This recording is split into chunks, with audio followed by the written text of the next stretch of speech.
Hey everyone, I am Bryce, and today I am going to give you the Salesforce Service Cloud tutorial. Stick around till the end as I'll be providing you with a step-by-step tutorial for beginners. By the time we are done, you will have a solid understanding on how to navigate through Service Cloud and make the most out of its features. Let us get started.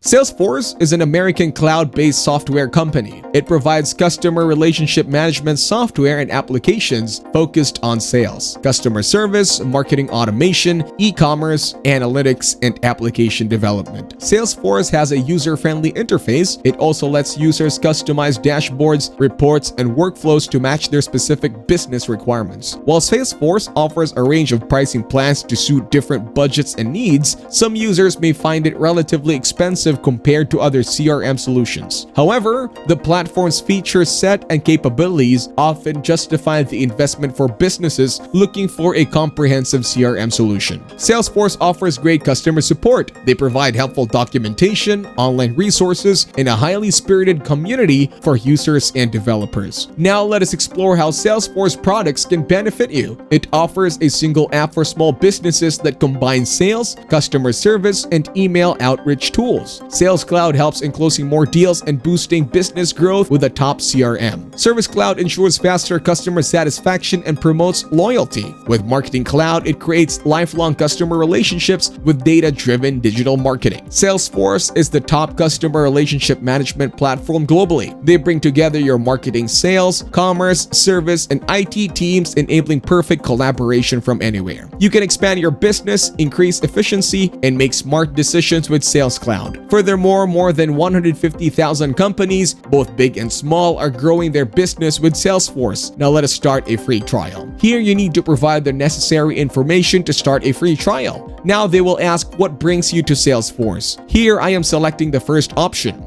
Then they will ask, do any of these feel like familiar challenges? You can choose any of the options that suit your best. Once done, then click on the submit button. This is the main page of Salesforce where you will find all the important information and tools. After that, go to your account page. Here you need to input your account name, your website, your type, let us say customer, then just add a short description and mention your parent account if you have any. Next, you have your billing address and related details such as your billing country and more. After that, you need to input your shipping address like your shipping street, city, and etc. Once done, then simply click on the save button at the bottom. Now as you can see, your account has been created. After that, go to the contacts page. Now in this window, you need to input your salutation accordingly. Then enter your first and last name. After that, enter your account name. Then add a title, let us say CEO. Then make sure to fill in all the info they are asking for. Once done, then simply click on the save button. Next, navigate to your sales page. On the sales page, you'll find sections for opportunities, leads, and cadences. Then you have outreach, services such as cases, quick text, and knowledge. Next, you will find your dashboard, calendar, and reports. Now on the outreach page, you will find all your private and public email templates. So click on the private email template. Here you can create a new email template, and after that, go to your report section where users can access, create, and manage reports. Here you can view a list of existing reports organized by folders, categories, or recently viewed reports. Furthermore, you can share reports with other users or groups within the organization. You can also change existing reports by adding or removing fields, adjusting filters, or switching report formats. On that note, that will be it for this video. I hope you guys got some value. Thank you for watching and see you in the next one.